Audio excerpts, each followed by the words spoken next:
Hello everyone, Old Man Cam here, back to review another game from 2019. Today, I would like to talk about Dead Cells. Dead Cells is an indie action platformer that is also a roguelike, in the vein of your Castlevanias. In it, you go through a maze full of enemies, picking up weapons and armaments and bombs and traps in order to defeat enemies and find your way through, defeat bosses at the end, and then doing it all over again. And when I say weapons and traps, I mean there's a lot of them. A whole lot.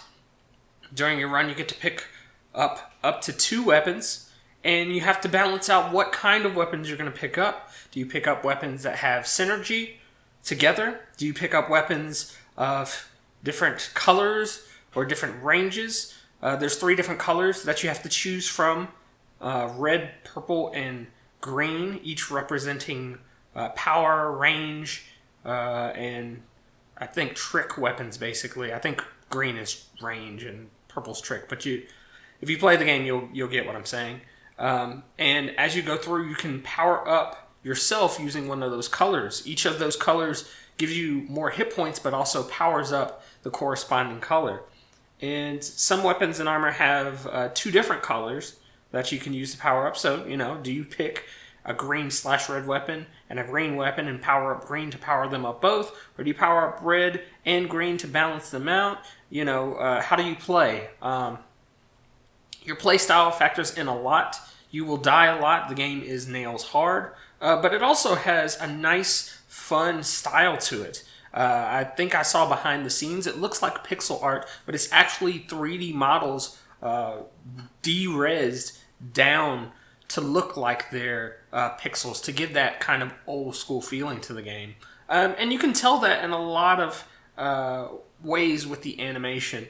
There's a lot of anti-frustration features added to the game as well.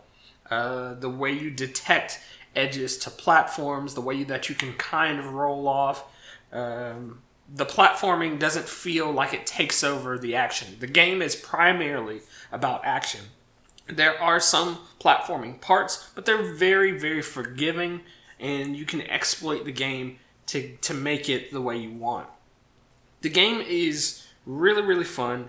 And kudos to the team that made it. I sunk a lot of hours into it. They've had a few updates, some free, and one big DLC update at the very end to their development. And I think they might have either just finished or they're still adding new things to the game.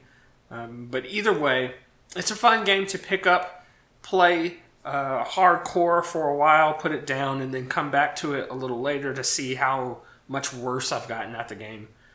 But yeah, I would recommend this game to pretty much anyone who likes tough games, who likes to run in stealthily, because it has kind of a stealth element to it, has a quick takedown element to it.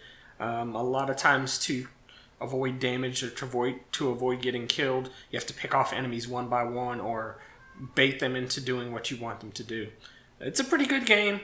I would just like to go ahead and give Dead Cells B+, and I'll see you tomorrow.